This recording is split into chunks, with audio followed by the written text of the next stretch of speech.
Coach, how have you seen CJ kind of grow throughout the year's first full year as a starter today, completing over 80% of his passes, completed the last Yeah, 11 towards the end.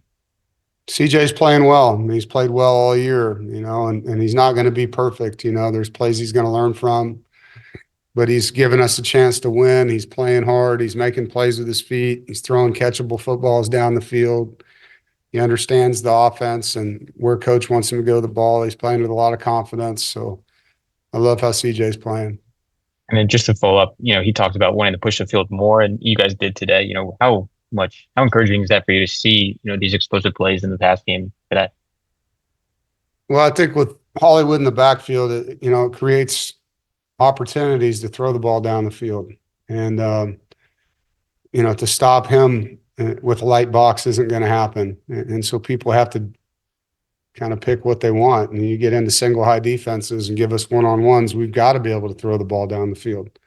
Got to force people to get out of that and start playing cover two. And that's what this team actually started to do today. And then they opened up the run game again. So your run game and pass game are friends. They got to work well together. And I think you can't be a dink and dunk offense with a good run game. When you have a good run game, it opens up down the field play actions and shots, and can't be afraid to call them. Throwing an incomplete pass, it's okay.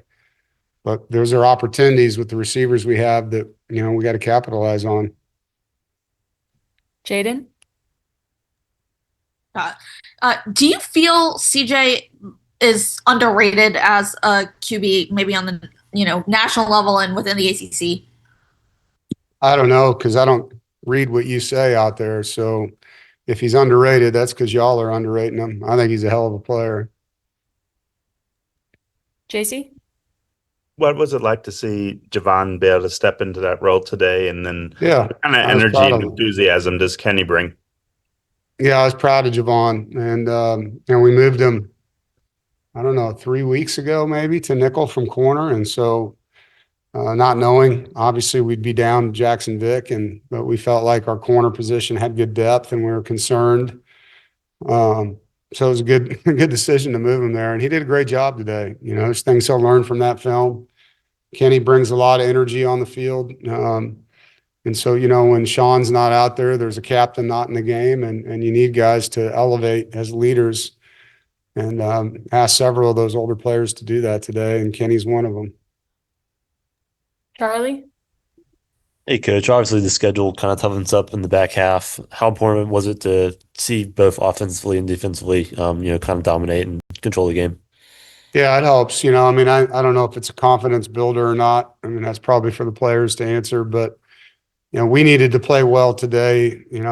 Obviously we didn't play well a week ago, and offensively anyway. And we had a lot of ground to make up. You got to get better each week on a season like we have, where our schedule does increase as far as the ranked opponents coming. And, we got to get better every game. And unfortunately on defense, it's just been a lot of injuries. So it's hard because it's a different player in there at times in certain spots that doesn't get the ability to get better. And now there's another guy playing nickel, or another guy playing strong safety, another guy playing will linebacker. But offensively, we've had continuity. And so we needed to take a huge jump from last week's performance. And we did. I thought we did a lot of good things on offense today, and obviously get ready to go play in some crowd noise now and play against a much better opponent. So it was something that needed to happen for us to be in a position to take another step. Thanks, Coach. All right. Thank you, guys. See you.